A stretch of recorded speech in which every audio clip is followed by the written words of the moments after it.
ओम श्री गणेशाय नमः। ओम नमः शिवाय। हरे कृष्णा। कान्हा जी की कृपा से आप सभी भक्तों का दिन शुभ और मंगलमय हो। आज आप सुनेंगे स्कंद महापुराण की कथा में त्रिदेवों की श्रेष्ठता और भगवान शिव की पूजा विधि का वर्णन। तो प्रिय भक्तजनों, आप स्कंद महापुराण की कथा को पूरा पूरा जरूर सुनिए। और आप सभी भक्तों का दिल से धन्यवाद कि आप हमारी कथाओं को पूरी श्रद्धा से सुन रहे हैं और कमेंट करके भगवान के प्रति अपनी आस्था को व्यक्त करते हुए हमें अपना आशीर्वाद प्रदान करते हैं। तो कृपया वीडियो को लाइक करके कमेंट करना ना भूलें, क्योंकि आपका एक एक कमेंट हमारे लिए बहुत ही उत्साह जनित होता है। और साथ ही सुनेंगे आप भगवान शिव की मनमोहक कथा। कथा के अंत में उन सभी भक्तों के नाम जो कथा को पूरी श्रद्धा से सुन रहे हैं। आइए भगवान श्री गणेश का ध्यान करते हुए कथा का शुभ आरंभ करते हैं। ओम गण गणपते नमः। आज सोमवार के दिन सबसे पहले भगवान शिव की स्तुति करते हैं पंचाक्षर मंत्र के द्वारा, जो हम आपको हिंदी अनुवाद में सुनाने जा रहे हैं। ओम नमः शिवाय।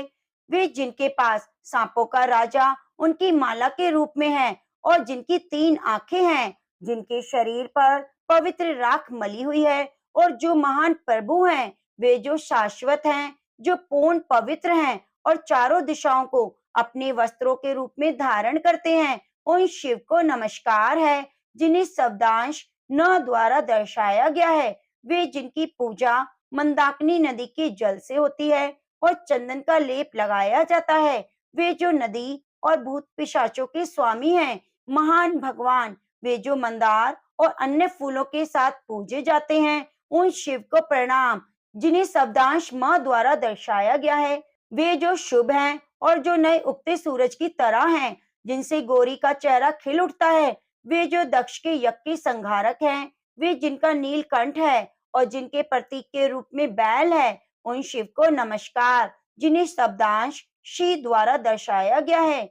वे जो श्रेष्ठ और सबसे सम्मानित संतों वशिष्ठ, अगस्त्य, गौतम और सभी देवताओं द्वारा पूजित हैं और ब्रह्मांड का मुकुट हैं। वे जिनकी चंद्रमा, सूर्य और अग्नि 3 आंखें हैं, उन शिव को नमस्कार, जिन्हें शब्दांश वा द्वारा दर्शाया गया है। वे जो यज्ञ का अवतार हैं, जिनकी जटाएं हैं, जिनके हाथ में त्रिशूल है और जो शाश्वत है। वे जो दिव्य हैं, जो चमकीला है और चारों दिशाएं जिनके वस्त्र हैं, उन शिव को नमस्कार, जिन्हें शब्दांश य द्वारा दर्शाया गया है। जो शिव के समीप इस पंचाक्षर मंत्र का पाठ करते हैं, वे शिव के निवास को प्राप्त करेंगे और आनंद लेंगे। ओम नमः शिवाय। अब आइए सुनते हैं भगवान शिव के एक सच्चे भक्त की सच्ची कहानी। पूर्व समय में उज्जैनी नगरी में चंद्रसेन नाम के एक राजा रहते थे। वे उस नगर में भगवान महाकाल की पूजा करते। इस प्रकार राजा चंद्रसेन की अपार भक्ति देखकर शिव जी के पार्षदों में अग्रण्य और अमंगल को जीतने वाले विश्व वंदित मणिभद्र जी राजा चंद्रसेन के मित्र बन गए थे। राजा से प्रसन्न होकर उन्होंने राजा को एक दिव्य चिंतामणि दी, जो कौस्तुभ मणि और सूर्य के समान प्रकाशमान थी। वे देखने, सुनने और ध्यान करने मात्र से ही मनुष्य की हर मनोकामनाओं को पूर्ण करती थी। जब राजा स्वयं उस चिंतामणि को अपने गले में धारण करके सिंहासन पर बैठते, तो देवताओं में सूर्य नारायण के समान ही सुशोभित दिखते थे।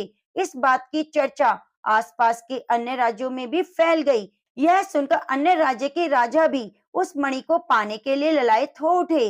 उनके लिए उन्होंने एक बड़ी सेना बनाई और अत्यंत क्रोधपूर्वक उज्जैनी पर आक्रमण कर दिया। अपनी नगरी को इस प्रकार शत्रुओं से घिरा देखकर राजा चंद्रसेन भगवान महाकाल की शरण में गए और दृढ़ निश्चय के साथ अनन्य भक्ति से दिनों रात उन्होंने भगवान गौरीपति का व्रत और पूजन किया।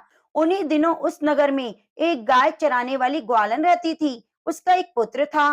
वे विधवा थी और लंबे समय तक उज्जैनी में रहती थी। वे अपने 5 साल के पुत्र को लेकर महाकाल के मंदिर में आई और राजा चंद्रसेन द्वारा की गई गिरजापति की महापूजा को देखकर, भगवान शिव के इस अद्भुत उत्सव को देखकर उन्होंने भगवान शिव को प्रणाम किया और फिर माता और पुत्र दोनों वापस अपने घर आ गए।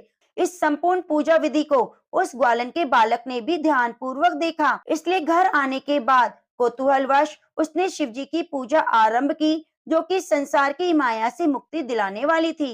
उसने एक सुंदर पत्थर को लाकर घर से थोड़ी दूरी पर एकांत में रख दिया, उसी को शिवलिंग माना और अपने हाथों से जो कुछ मिल सकता था वे फूल आदि लाकर उस बालक ने जल से शिवलिंग को अभिषेक कराया और भक्ति भाव पूर्वक पूजन किया।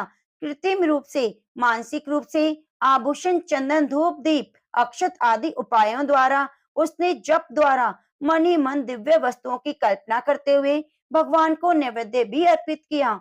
बार बार भगवान के चरणों में प्रणाम किया और इस प्रकार भगवान शिव की आराधना में लीन उस पुत्र को उसकी माता ने बुलाया। उसकी माता बार बार उसे भोजन के लिए बुला रही थी, लेकिन वह पुत्र भगवान शिव की पूजा में इतना लीन हो चुका था कि उसने माँ की आवाज नहीं सुनी और इतनी बार बुलाने पर भी उसने भोजन की इच्छा नहीं की। तब अपने पुत्र को भोजन करवाने के लिए उसकी माता स्वयं उसके पास आई और वहां जाकर देखा तो उसका पुत्र शिव जी के आगे आंख बंद करके ध्यान मग्न अवस्था में बैठा था।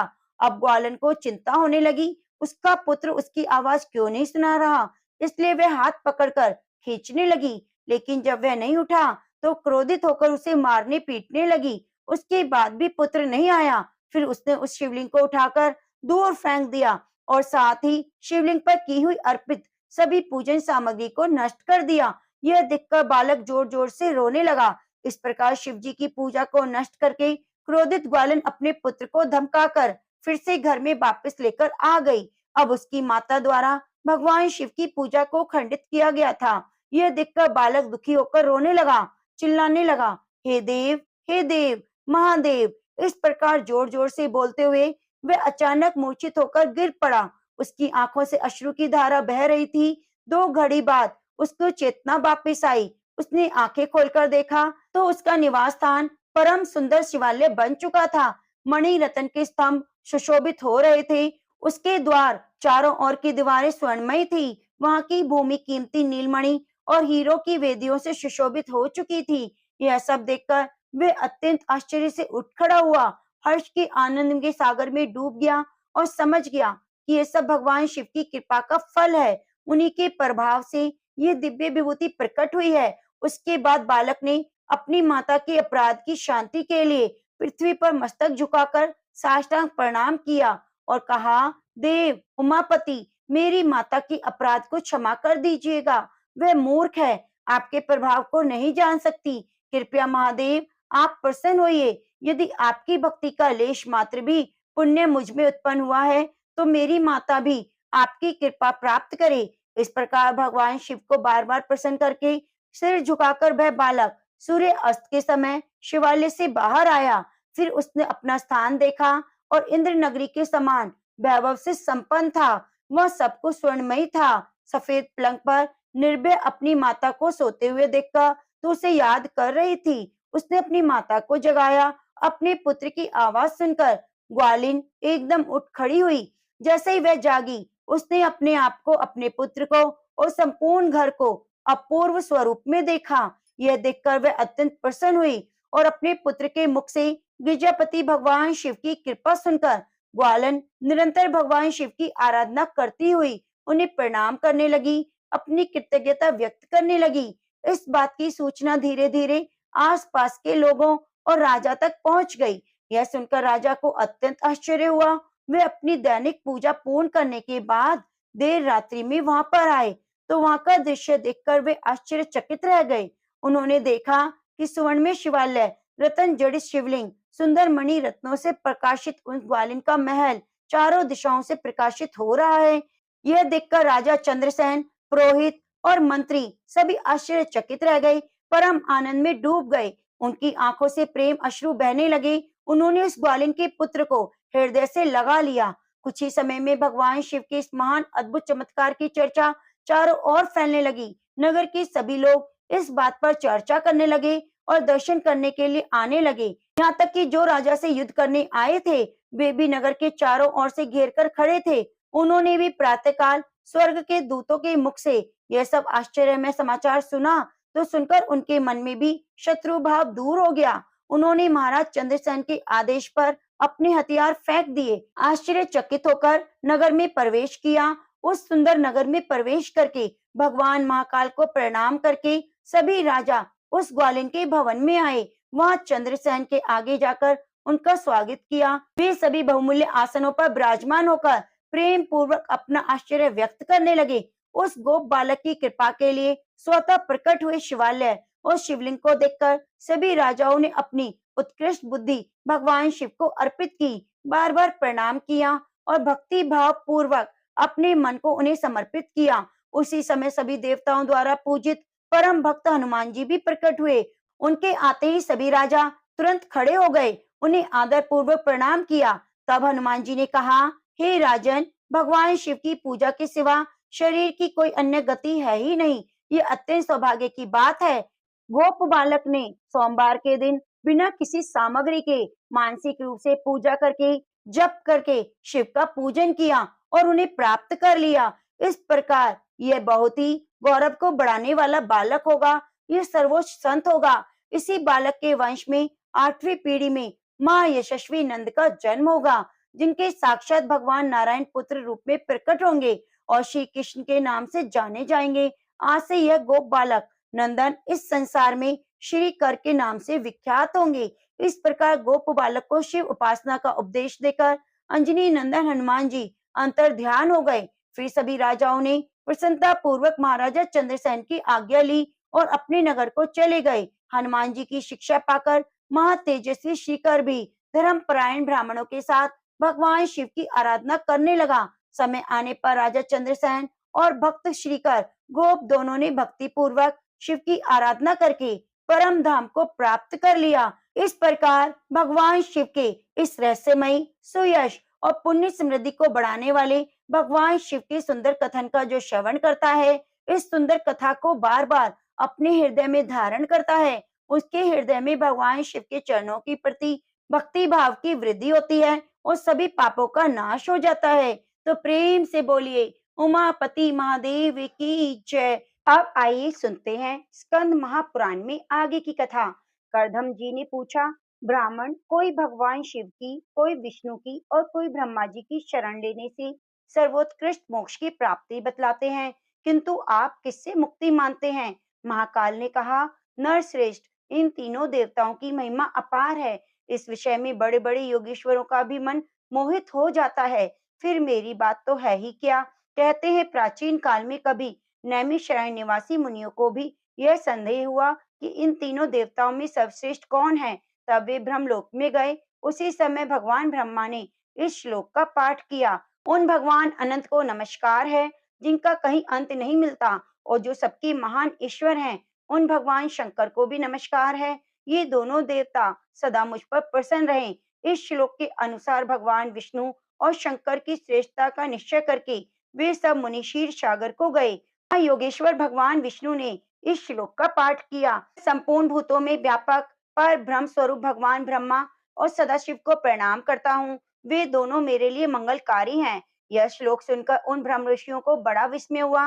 वे वहां से हटकर पुनः कैलाश पर्वत पर गए। वहां उन्होंने देखा कि भगवान शंकर गिरिजा नंदिनी उमा से इस प्रकार कह रहे हैं, देवी, मैं भगवान विष्णु और ब्रह्मा जी की प्रसन्नता के लिए भगवान विष्णु के मंदिर में एकादशी को जागरण पूर्वक नृत्य करता हूँ और उन्हीं दोनों की प्रसन्नता के लिए सदा तपस्या क्या करता हूँ। यह सुनकर वे मुनि लोग वहां से भी खिसक कर आए और आपस में कहने लगे, जब ये तीनों देवता ही एक दूसरे को पार नहीं पाते, तब उनके द्वारा उत्पन्न किए हुए महर्षियों की संतान परंपरा में जन्म लेने वाले हम लोगों की क्या गणना होगी। जो इन तीनों में से किसी एक को उत्तम, मध्यम और अधम बतलाते हैं, वे झूठ बोलने वाले और पापात्मा है। उन्हें निश्चय ही नरक में जाना पड़ता है।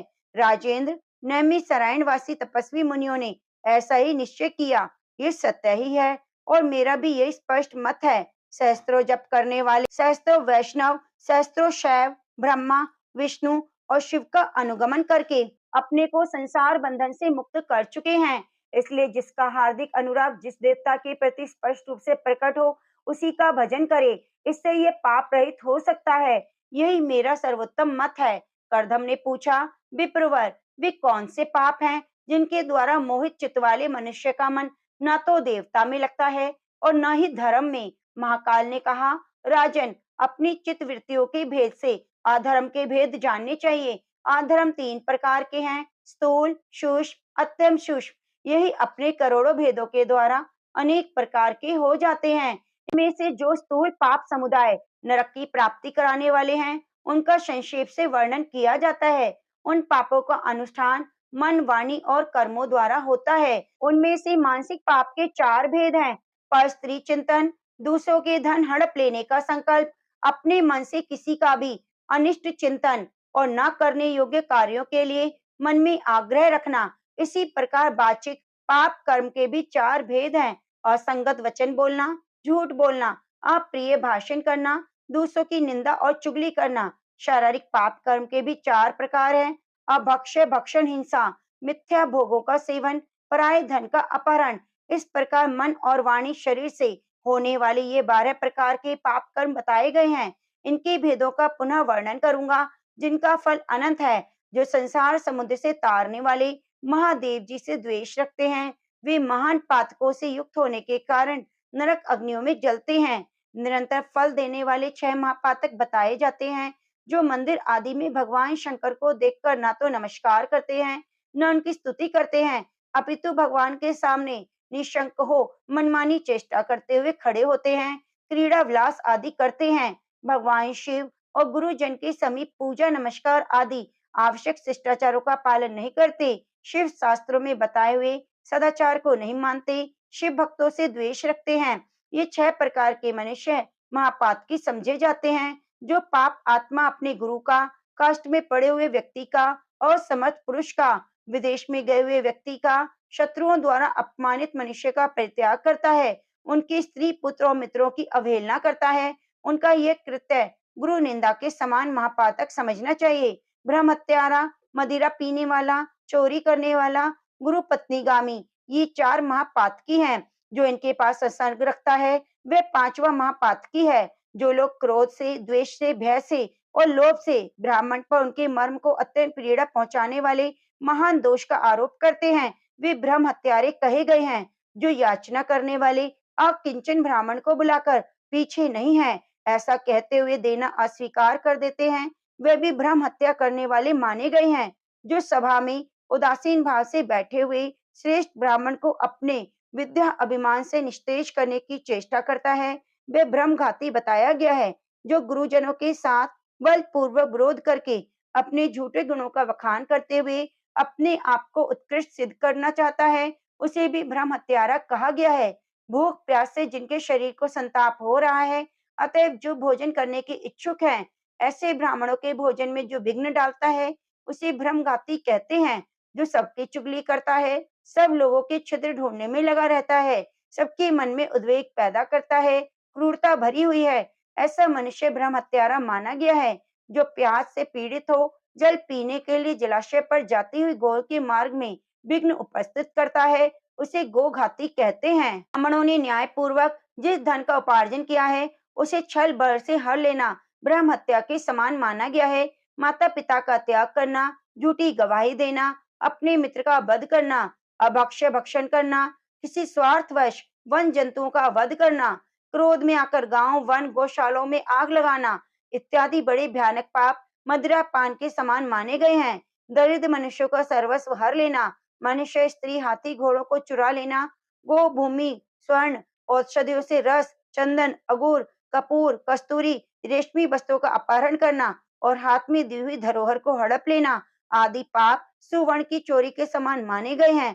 पुत्र और मित्र की स्त्रियों, बहनों के साथ संभोग करना, कन्या के साथ व्यभिचार का दुस्साहस करना, चांडाल की स्त्रियों को अपने उपभोग में लाना और अपने समान वर्ण वाली स्त्री के साथ भी व्यभिचार करना गुरु पत्नी गमन के समान माना गया है।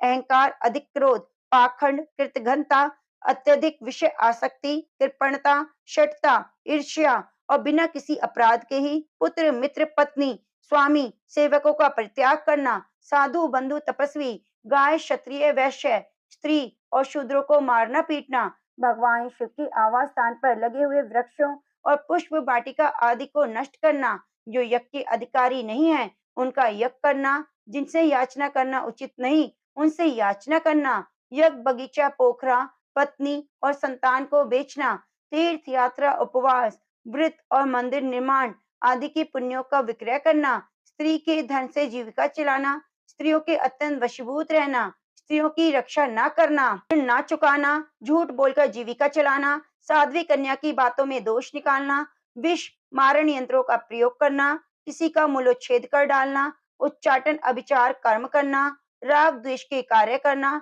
समय पर संस्कार न कराना, स्वीकार किए हुए व्रत का परित्याग करना, सब प्रकार के आहारों का सेवन करना, असत शास्त्रों के अनुसार चलना, सूखे तर्क का सहारा लेना, देवता अग्नि गुरु साधु गो ब्राह्मण राजाओं और चक्रवर्ती नरेशों की उनके सामने और परोक्ष में निंदा करना, ये सब उपपातक हैं जिन्होंने श्राद्ध और देव यज्ञ का परित्याग कर दिया है, अपने वर्णाश्रमोचित कर्मों का सर्वथा छोड़ दिया है, जो दुराचारी नास्तिक पापी और सदा झूठ बोलने वाले हैं, जो पर्व के समय में दिन में जल में विपरीत योनि में पशु योनि में रजस्वलाओं में अयोनि में मैथुन करता है, सो सबसे अप्रिय बोलते हैं, क्रूर हैं, प्रतिज्ञा को तोड़ने वाले हैं, तालाब और कुओं को नष्ट करने वाले हैं, जो रस का विक्रय करते हैं, एक ही पंक्ति में बैठे हुए लोगों को भोजन कराते समय पंक्ति भेद करते हैं, वे लोग इन सब पापों के कारण उपपात को माने गए हैं, जो इनकी अपेक्षा कुछ न्यून श्रेणी के पापों से युक्त हैं,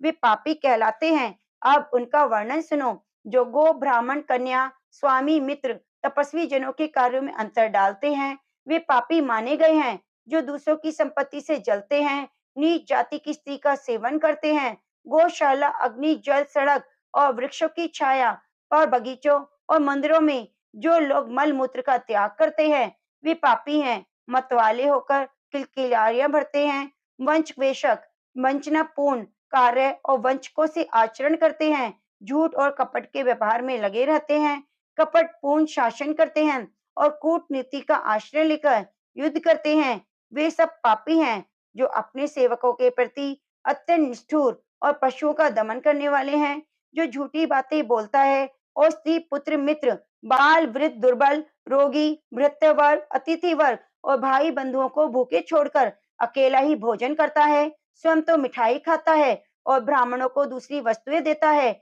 उसका पाक व्यर्थ जानना चाहिए, अर्थात उसके किए हुए दान और यज्ञ आदि को कोई फल नहीं मिलता, वे ब्रह्मवादी विद्वानों द्वारा निंदित होता है, जो अजितेंद्रिय मनुष्य स्वयं ही कोई नियम लेकर फिर उसे त्याग देते हैं, प्रतिदिन गौं को मारते हैं और उन्हें बार बार त्रास देते हैं, जो दुर्बलताओं का पोषण नहीं करते, पशुओं के ऊपर अधिक भार लाद कर उन्हें पीड़ा देते हैं, उनकी पीठ में घाव हो जाने पर भी उन्हें सवारी में जोतते हैं, उनको भोजन ना देकर स्वयं खाते हैं, रोगी होने पर भी दवा नहीं करते, वे सब पापी हैं, जो सामुद्रिक शास्त्र को जीविका का साधन बताता है, शूद्र कुल में उत्पन्न स्त्री को अपनी भार्या बनाकर रखता है, जो धर्मात्मा होने का ढोंग रचता है, वे सबके सब पापी माने गए हैं, जो राजा शास्त्रीय आज्ञा का उल्लंघन करके प्रजा से मनमाना कर लेता है, सदा दंड देने को ही रुचि रखता है और जो अपराधी को भी दंड देने की रुचि नहीं रखता और जिसके राज्य में प्रजा घूस लेने वाले अधिकारियों और चोरों से पीड़ित है,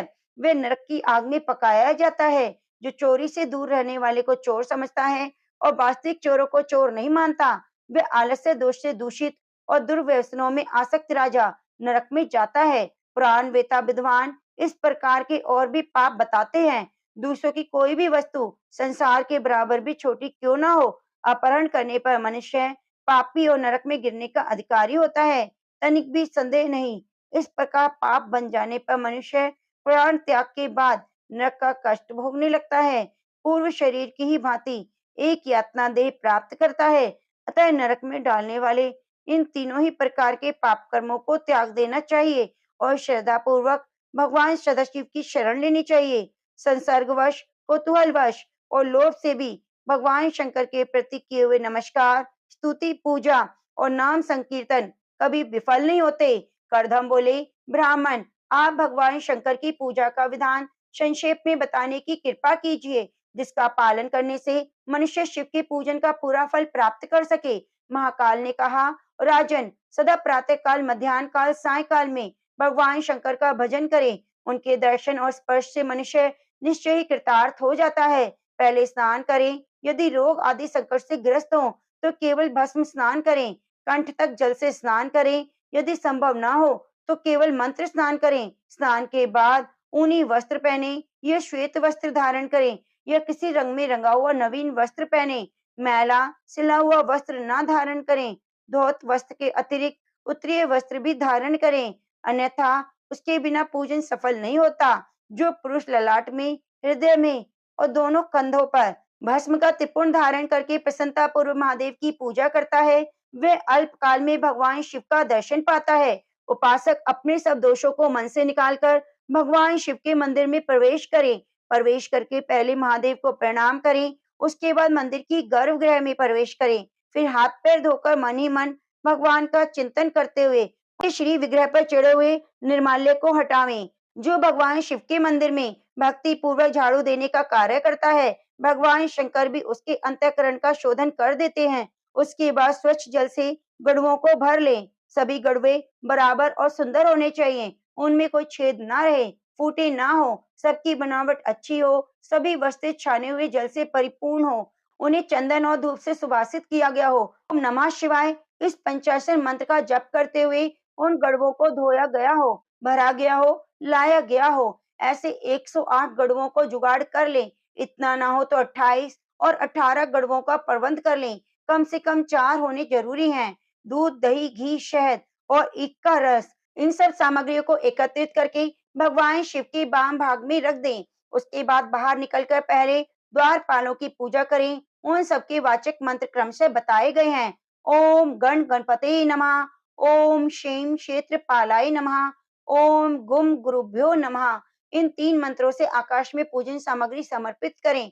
उसके बाद चारों दिशाओं में क्रमशः कुल देवता, नंदी, महाकाल, धाता विधाता की पूजा करें। इनकी पूजा के मंत्र इस प्रकार हैं। ओम कुम कुल देवताय नमः, ओम नम नंदिने नमः, ओम मम महाकालाय नमः, ओम धाम धात्रे विधात्रे नमः। इस प्रकार बाहर पूजा करने के बाद भीतर प्रवेश करें। शिवलिंग से कुछ दक्षिण भाग में पवित्रता पूर्वक उत्तर विमुख होकर बैठें। शरीर को समभाव से रखते हुए आसीन हो क्षण भर भगवान का ध्यान करें। कमल के आकार का सूर्यमंडल, उनके मध्य भाग में चंद्रमंडल की स्थिति है। उसके भी मध्य भाग में अग्निमंडल है, जो धर्म आदि से घिरा है। इस प्रकार अग्निमंडल का चिंतन करके मध्य भाग में विश्व रूप भगवान शंकर का भावना द्वारा साक्षात्कार करें। भगवान शिव अपनी बामा और ज्येष्ठा आदि शक्तियों से संयुक्त हैं। उनके 5 मुख 10 भुजाएं हैं। उनके मुख में 3-3 नेत्र शोभा पा रहे हैं। उनके मस्तक चंद्रमा से विभूषित हैं। भगवान के बामांग में गिरिजा नंदिनी भगवती उमा विराजमान है। सिद्धगण बारंबार स्तुति कर रहे हैं। इस प्रकार भगवान शिव का ध्यान करें। राजन, ध्यान के बाद शंकर जी की सेवा में पाद और अर्घ निवेदन करें। जल, अक्षत, कुशा, चंदन, पुष्प, सरसों, दूध, दही, मधु, ये अर्घ के 9 अंग बताए गए हैं। इन सबको एकत्र करके अर्घ देना चाहिए। उसके बाद श्रद्धा से आदरचित हो शिवलिंग को स्नान कराना आरंभ करें। पहले गड़वा हाथ में लेकर स्नान कराएं। आधे गड़वे से शिवलिंग को पहले नहलावें, फिर हाथ से रगड़कर मैल साफ करें। फिर पुनः गड़वे के समुचित जल से स्नान करावें। स्नान के बाद पूजन करें, धूप दें। भक्ति पूर्वक भगवान शिव को प्रणाम करके मूल मंत्र उन्हें स्नान करावें। ओम हुम विश्व मूर्ति शिवाय नमः। इसके बाद भक्ति पूर्वक भगवान शिव को प्रणाम करके मूल मंत्र से उन्हें स्नान करावें। ओम हुम विश्व मूर्ति शिवाय नमः।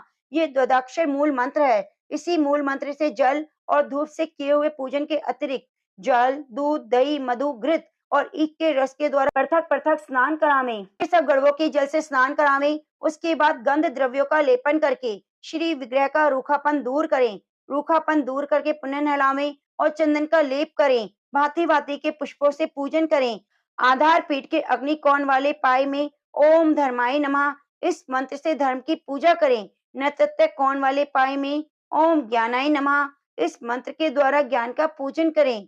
इसी प्रकार वाव्य कोण में ओम वैराग्याय नमः, ईशान कोण वाले पाए में ओम ऐश्वर्याय नमः, पूर्व दिशा वाले पाए में ओम अधर्माय नमः, दक्षिण में ओम अज्ञानाय नमः, पश्चिम में ओम अवैराग्याय नमः, उत्तर में ओम अनैश्वराय नमः। इन मंत्रों द्वारा क्रमशः वैराग्य आदि की पूजा करें। कमल की कर्णिका में अनंत आदि की इन मंत्रों से पूजा करें। ओम अनंताय नमः, ओम पद्माय नमः, ओम अकरमंडलाय नमः, ओम सोममंडलाय नमः, ओम वहीन मंडलाय नमः, ओम वामा ज्येष्ठादि पंचास्त्र मंत्र शक्तिभ्यो नमः, ओम परम प्रकृते देव्य नमः।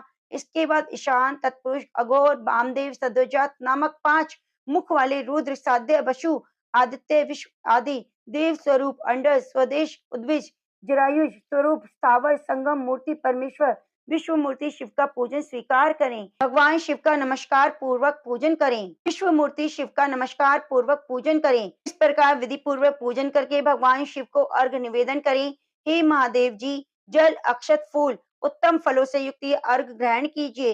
पूजा की पूर्ति के लिए मैं समर्पित करता हूँ। इस प्रकार अर्घ्य देने के बाद यदि अपने में शक्ति हो तो धन के द्वारा भी भगवान का पूजन करें। इसके बाद धूप, दीप, नैवेद्य निवेदन करें, घंटा बजाएं, आरती करें। देवाधिदेव महादेव जी के ऊपर शंख आदि वाद्यों की ध्वनि के साथ आरती घुमानी चाहिए। जो देवाधिदेव त्रिशूलधारी भगवान शिव की आरती का दर्शन करता है वह सभी पातकों से मुक्त हो जाता है। फिर जो स्वयं ही भगवान की आरती उतारेगा उसके लिए तो कहना ही क्या। जो भगवान शिव के समीप नृत्य, संगीत, वाद्य इन तीनों का आयोजन करता है उस पर भगवान शिव बहुत संतुष्ट होते हैं, क्योंकि गीत वाद्य का भजन अनंत होता है। इसके बाद अनेक प्रकार स्तोत्रों द्वारा महादेव की स्तुति करके दंड की भांति पृथ्वी पर गिरकर प्रणाम करें और देवेश्वर शिव से अपने अपराधों के लिए क्षमा प्रार्थना करते हुए कहें, भगवान मुझसे जो सुकृत अथवा दुष्कृत हुआ है उसके लिए आप क्षमा करें। जो इस प्रकार भगवान शंकर का विशेषता इस महाकाल लिंग का पूजन करेगा वे अपने पिता, पितामह, प्रपितामह सब पापों से उद्धार करके चिरकाल तक रुद्रलोक में निवास करता है। इस विधि से भगवान महेश्वर का उपासक होकर और सदाचार में स्थित रहने वाले व्रत लेकर जो मनुष्य बंधन से छूटने के लिए तन्मय होकर भगवान शिव का पूजन करता है वे सब पापों से छूटकर शिवलोक में जाता है। जो इस प्रकार भगवान शंकर की पूजा करता है उसे मानो सभी पापों से मुक्ति मिल जाती है। किंतु राजन, ये सब पूजन उसी का सफल होता है जो कभी सदाचार का उल्लंघन नहीं करता। आचार में धर्म सफल होता है। आचार से ही मनुष्य स्वर्ग को जाता है। आचार से ही आयु प्राप्त होती है और आचार से ही अशुभ लक्षण नष्ट हो जाते हैं। जो जगत सदाचार का उल्लंघन करके स्वेच्छापूर्ण बर्ताव करता है वह मनुष्य के यज्ञ, दान, तप इस लोक में कल्याणकारक नहीं होते। अतः सदाचार का कुछ भी संक्षिप्त परिचय दूंगा, उसे सुनो। गृहस्थ को धर्म, अर्थ, काम इन तीनों के साधन के लिए अत्यंत यत्न करना चाहिए। इनकी सिद्धि होने पर गृहस्थ पुरुष के लिए इहलोक परलोक में भी सिद्धि प्राप्त होती है। ब्रह्म मुहूर्त में उठें, उठकर धर्म अर्थ का चिंतन करें। उसके बाद शैया से उठकर मल त्याग के बाद कुल्ला दातुन करें। फिर स्नान करके द्विज संध्योपासना करें। विद्वान द्विज को उचित है कि वे शांत चित्त, संयमी और पवित्र होकर पूर्व संध्या की उपासना उस समय प्रारंभ करें जबकि प्रातःकाल आकाश के तारे अभी कुछ दिखाई देते हों और पश्चिम संध्या सूर्य अस्त होने से पहले ही प्रारंभ करें। इस प्रकार न्याय पूर्वक संध्या उपासना करता रहे। आपत्ति काल के सिवा किसी की भी संध्या कर्म का परित्याग नहीं करना चाहिए। राजन, झूठ, असत, प्रलाप, कठोर भाषण सदा के लिए त्याग दें। दुष्ट पुरुषों की सेवा, नास्तिकवाद, असत शास्त्रों का भी सदा के लिए छोड़ दें। दर्पण में मुंह देखना, दातुन करना, बाल संवारना, देवताओं की पूजा करना इन सब कार्यों को महर्षियों ने पूर्वाह्न में करने योग्य बताया है। पलाश की लकड़ी का आसन, खड़ाऊ और दातुन भी वर्जित है। विद्वान पुरुष आसन को पैर से न खींचे। एक ही साथ जल और अग्नि को न ले जाएं। गुरु, देवता और अग्नि के सम्मुख पांव न फैलाएं। चौराहा, चैत्य वृक्ष, देवालय, सन्यासी, विद्या में बड़े हुए पुरुष, गुरु और वृद्धजन इन सबको अपने दाहिने करके चलना चाहिए। धर्मज्ञ पुरुष को आहार विहार और मैथुन ओट में रहकर ही करने चाहिए। इसी प्रकार अपनी वाणी और बुद्धि की शक्ति, तपस्या, जीविका और आयु को अत्यंत गुप्त रखना चाहिए। दिन में उत्तर दिशा की ओर मुंह करके मल मूत्र का त्याग करना चाहिए और रात में दक्षिण की दिशा की ओर मुंह करके करना चाहिए। ऐसा करने से आयु नहीं घटती। अग्नि, सूर्य, गो, वृत्तधारी पुरुष, चंद्रमा और जल के सम्मुख और संध्या के समय मल मूत्र त्याग करने वाले मनुष्य की बुद्धि नष्ट हो जाती है। भोजन, शयन, स्नान, मल मूत्र का त्याग, सड़कों पर भ्रमण करने पर दोनों हाथ, दोनों पैर, मुंह इन पांचों को भलीभांति धोकर आचमन करें। नदी में शमशान, भूमि में राख, गोबर पर जोते बोए हुए खेत में, हरी भरी घास वाली भूमि में मल मूत्र का त्याग न करें। बुद्धिमान पुरुष कुएं आदि से निकाले हुए जल के द्वारा ही शौच क्रिया करे। जल के भीतर से, देवस्थान से, बाम्बी से और चूहों के स्थान से निकाली हुई इन 5 प्रकार की मिट्टियों का त्याग दे। विद्वान पुरुष हाथ को उतना ही धोए जितने मल की गंध और लेप दूर हो जाए। अपने आप को ताड़ना न दे, दुख में न डाले, दोनों हाथों से अपना सिर न खुजलावे, स्त्री की रक्षा करे, उसके प्रति अकारण ईर्ष्या छोड़ दे। भगवान सूर्य को अर्घ दिए बिना कोई कर्म ना करे, प्राणियों से द्रोह न करके मन में भगवान शंकर का चिंतन करते हुए धन का उपार्जन करे, अत्यंत कृपण ना होवे, किसी के प्रति ईर्ष्या ना रखे, कृतज्ञ ना होवे, दूसरों से द्रोह पैदा करने वाले कार्य में मन ना लगावे, हाथ पैर से चंचल ना हो, नेत्रों से भी चपलता ना सूचित करे, सरल भाव से रहे, वाणी से, अंगों की चेष्टाओं से भी अपनी चपलता का परिचय ना दे, अशिष्ट पुरुष का संग ना करे, व्यर्थ विवाद और अकारण वैर ना करे, साम दान और भेद इन तीन उपायों से अपना मनोरथ सिद्ध करे। दंड का आश्रय तो तभी लेना चाहिए जब उसके सिवा कोई दूसरा उपाय न रह जाए। फटा टूटा आसन, टूटी खाट, फूटे बर्तन को त्याग दे। निपश्रेष्ठ अग्नि और शिवलिंग इन दोनों के बीच से न निकले। दो अग्नि, दो ब्राह्मण, पति पत्नी, सूर्य चंद्रमा की प्रतिमा, भगवान शंकर और नंदकेश्वर वृषभ इनके बीच में होकर न जाए, क्योंकि इनके बीच से जाने वाला मनुष्य पाप का भागी होता है। विद्वान पुरुष एक वस्त्र धारण करके न तो भोजन करे, न अग्नि में आहुति दे, न ब्राह्मणों की पूजा करे और न देवताओं की अर्चना करे। कूटना, पीसना, झाड़ू देना, पानी छानना, रांधना, भोजन करना, सोना, उठना, जाना, छींकना, कार्य आरंभ करना, कार्य को समाप्त करना, मुंह से अप्रिय वचन निकल जाना, पीना, सूंघना, स्पर्श करना, सुनना, बोलने की इच्छा करना, मैथुन करना, शौच कर्म, इन 20 कार्यों के होते या करते समय जो सदा भगवान शंकर के नाम का स्मरण करता है, उसी को शिव भक्त जानना चाहिए। शेष दूसरे लोग नाम मात्र के शिव भक्त कहे गए हैं। शिव जी को प्रत्येक कार्य में स्मरण करने वाला वह शिव भक्त निश्चय ही शिव स्वरूप होकर अंत में शिव को ही प्राप्त होता है। विद्वान पुरुष प्राय स्त्री से बातचीत ना करें। यदि कभी आवश्यकतावश उनसे वार्तालाप करें तो माता जी, बहन जी, बेटी और आर्य इन प्रकार संबोधन करके बोले। हाथ और मुंह झूठे हों तो कोई बात ना करे, न किसी वस्तु को स्पर्श करे। उच्छिष्ट दशा में सूर्य, चंद्रमा, तारे, देवता और अपने मस्तक की ओर देखना भी मना है। बहन, बेटी और माता के साथ एकांत में ना बैठे, क्योंकि इंद्रिय समुदाय दुर्जय होता है। उनसे विद्वान पुरुष भी मोह में पड़ जाते हैं। यदि गुरुदेव घर पर आ जाएं, तो उनके लिए स्वयं उठकर यत्न पूर्वक आसन की व्यवस्था करें। चरणों में मस्तक रखकर प्रणाम करें। विद्वान मनुष्य उत्तर और पश्चिम की ओर सिर करके कभी न सोवे।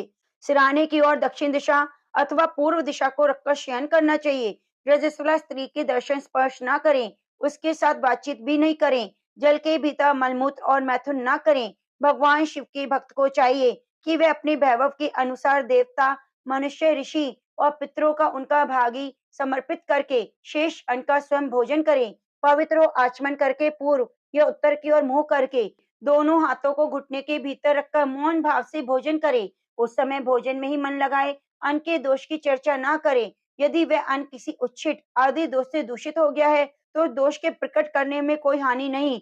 ऐसे दोष के अतिरिक्त किसी अन्य दोष की चर्चा नहीं करनी चाहिए। नग्न होकर न तो स्नान करें, न सोवें और न ही चलें। यदि गुरु के द्वारा कोई अनुचित कार्य भी हो जाए, तो उसे अन्यत्र ना कहें। वे क्रोध में हो तो उन्हें मनावें। दूसरे लोगों के मुख से भी गुरु की निंदा ना सुने। सैकड़ों कार्य छोड़कर भी धर्म की कथा वार्ता सुने। प्रतिदिन धर्म चर्चा श्रवण करने वाला मनुष्य अपने अंतःकरण को उसी प्रकार शुद्ध कर लेता है, जैसे नित्य प्रति झाड़ू देने, सफाई करने से घर और दर्पण स्वच्छ होते हैं। सायंकाल और प्रातःकाल अतिथि की पूजा करके भोजन करना चाहिए। दोनों संध्याओं के समय सोना, पढ़ना, भोजन करना निषिद्ध है। संध्या काल में मोहवश भोजन करने वाला मनुष्य शराबी के तुल्य माना जाता है। स्नान करके मनुष्य अपने बालों को न फटकारे। मार्ग में छींकने और थूकने पर अपने दाहिने कान का स्पर्श करे। मन ही मन समस्त प्राणियों से इस अपराध के लिए क्षमा मांगे। का रंगा हुआ वस्त्र न पहने, कपड़े को उल्टा करके न पहने। मलिन वस्त्र त्याज्य है, जिसके कोर या किनारा न होवे, ऐसा वस्त्र भी धारण करने योग्य नहीं। हाथ, मुंह, दोनों पैर धोकर आसन पर बैठे। दोनों हाथ घुटने के भीतर रखकर 3 बार आचमन करे। 2 बार मुंह पीछे, फिर जल से मुंह, आंख, कान, नाक और अपने मस्तक का स्पर्श करे। पुनः 2 बार आचमन करके सब कर्म करे।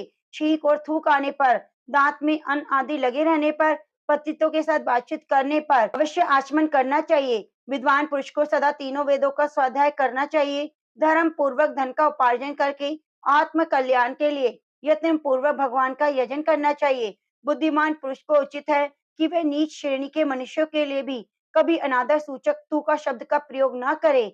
गुरुजनों के लिए तू कह देना उनका वध कर डालना दोनों बराबर हैं। सत्य बोलें, मित्र भाव से रहें, सदा ऐसी बात बोलें जो दूसरों को सांत्वना देने वाली हो। परलोक में जो हितकर हो, उसी कार्य में गंभीर बुद्धि वाले पुरुष को अपना शरीर और मन लगाना चाहिए। स्वच्छ इंद्रियों वाले पुरुष को तीर्थ स्थान, उपवास, व्रत, सत्पात्र को दिए गए दान, होम, जप, यज्ञ, शिव पूजा और देवताओं की विशेष पूजा आदि के द्वारा सदा अपने अंतःकरण का शोधन करना चाहिए। राजन, जिस कार्य को करते समय अपनी आत्मा को घृणा ना हो, जो महात्मा पुरुष के लिए गोपनीय ना हो, वह कार्य अनासक्त भाव से अवश्य करना चाहिए। ये मैंने तुमसे संक्षिप्त रूप में सदाचार का किंचित मात्र वर्णन किया। शेष बातें तुम्हें स्मृतियां और प्राणों से सुननी चाहिए। इस प्रकार भगवान शिव की प्रीति के लिए धर्म आचरण करने वाले सदगृहस्थ को इहलोक में धर्म, अर्थ और काम की प्राप्ति होकर परलोक में परम कल्याण होता है। नारद जी कहते हैं, अर्जुन, जब महाकाल की इस प्रकार भांति-भांति के धर्मों का उपदेश कर रहे थे, उस समय आकाश में बड़ा भारी शब्द हुआ। उसके बाद महाकाल भगवान शिव के परम धाम को चले गए। कुरुनंदन, इस प्रकार इस महालिंग का आविर्भाव हुआ। महाकाल यह कूप और सरोवर भी अत्यंत पवित्र और सिद्धिदायक है। कुंती नंदन, जो मनुष्य यहाँ लिंग की आराधना में संलग्न रहते हैं, महाकाल उन्हें अपने हृदय से लगाकर भगवान शिव की सेवा में प्रस्तुत करते हैं। अर्जुन, इस प्रकार महिसागर संगम तीर्थ में 7 लिंग प्रकट हुए। जो श्रेष्ठ मानव इस प्रसंग को पढ़ते हैं, सुनते हैं, वे धन्य हो जाते हैं। तो प्रेम से बोलिए, उमापति महादेव की जय, लक्ष्मी नारायण भगवान की जय। आगे के अध्याय में आप सभी भक्त सुनेंगे नारद जी के द्वारा भगवान वासुदेव की स्थापना, ऐत्रेय को अपनी माता से संसार दुखों का वर्णन, भगवान का प्रत्यक्ष प्रकट होकर ऐत्रेय को वरदान देना और वासुदेव के ध्यान से ऐत्रेय की मुक्ति। तो प्रिय भक्तजनों, आप स्कंद महापुराण की पुण्यशाली कथा को सुनने के लिए चैनल को सब्सक्राइब करके बगल में बनी घंटी को दबा लीजिए। कथा को सुनते हुए शायद आप लाइक और कमेंट करना भूल जाते हैं, तो कृपया आप लाइक और कमेंट जरूर कीजिए, क्योंकि आपका एक कमेंट हमारे लिए बहुत ही महत्वपूर्ण है। आइए अब सुनते हैं लप्सी तप्सी की कथा। कहते हैं कि लप्सी तप्सी की कथा हमें हर कथा कहानी में जरूर सुननी चाहिए। एक लप्सी था, एक तपसी था। तपसी हमेशा भगवान की तपस्या में लीन रहता। लप्सी रोजाना 1.25 सेर की लापसी बनाकर भगवान का भोग लगाकर जीम लेता था। एक दिन दोनों लड़ने लगे। तपसी बोला, मैं रोज भगवान की तपस्या करता हूँ, इसलिए मैं बड़ा हूँ। लप्सी बोला, मैं रोज भगवान का 1.25 सेर लापसी का भोग लगाता हूँ, मैं बड़ा हूँ। नारद जी वहां से गुजर रहे थे। दोनों को लड़ता देखकर उनसे पूछने लगे, तुम क्यों लड़ रहे हो? तपसी ने खुद के बड़ा होने का कारण बताया और लप्सी ने भी अपना कारण बताया।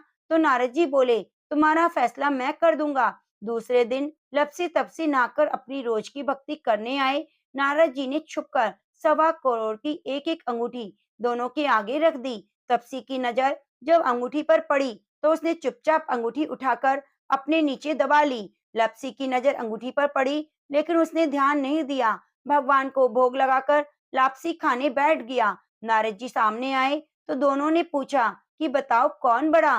तो नारद जी ने तपसी से खड़ा होने को कहा तो वह खड़ा हुआ तो उसके नीचे दबी हुई अंगूठी दिखाई दी। नारद जी ने तपसी से कहा, तपस्या करने के बाद भी तुमने चोरी करने की आदत नहीं गई, इसलिए लप्सी बड़ा और तुम्हें तुम्हारी तपस्या का कोई फल नहीं मिलेगा। तपसी शर्मिंदा होकर माफी मांगने लगा। उसने नारद जी से पूछा, मुझे मेरी तपस्या का फल कैसे मिलेगा? नारद जी ने कहा, यदि कोई गाय कुत्ते की रोटी नहीं बनाएगा तो उसका फल तुझे मिलेगा। यदि कोई ब्राह्मण को भोजन कराकर दक्षिणा नहीं देगा तो उसका फल तुझे मिलेगा। यदि कोई साड़ी के साथ ब्लाउज नहीं देगा तो उसका फल तुझे मिलेगा। यदि कोई दिए से दिया जलाएगा तो उसका फल तुझे मिलेगा। यदि कोई सारी कहानी कहकर तुम्हारी कहानी नहीं सुनेगा तो उस कथा कहानी का फल तुम्हें मिलेगा। उसी दिन से हर वृत्त कथा कहानी के साथ लप्सी तपसी की कहानी भी सुनी जाने लगी। तो प्रेम से बोलिए, लप्सी तपसी की जय। अब आइए सुनते हैं उन सभी भक्तों के नाम जो नित्य नियम से कथा को सुन रहे हैं और कथा सुनकर हमें अपना आशीर्वाद प्रदान करते हैं। भगवान आपकी सभी मनोकामनाएं पूरी करे। नए साल में ढेर सारी खुशियां आपके कदम चूमे। मधुलिका अर्पित सुरेंद्र जी भीलवाड़ा राजस्थान से, मीना योगेंद्र कुमार दीक्षा दक्ष सारस्वत जी गुड़गांव से, दीपक कुमार जी भिवाड़ी राजस्थान से, सीमा शर्मा जी जयपुर से, ममता प्रदीप वार्ष्णेय गांधीनगर से, मीनाक्षी जी पलवल से, संगीता तिवारी जी देवरिया से। आप सभी भक्तों का बहुत बहुत धन्यवाद। आप हमारे चैनल पर इसी तरह से बने रहिए और अपना प्यार हमें देते रहिए। आपसे निवेदन है कि आप हमारी कथाओं को अपने परिवार में, मित्रजनों में शेयर जरूर कीजिए, जिससे इस कथा का पुण्य फल सभी को प्राप्त हो सके।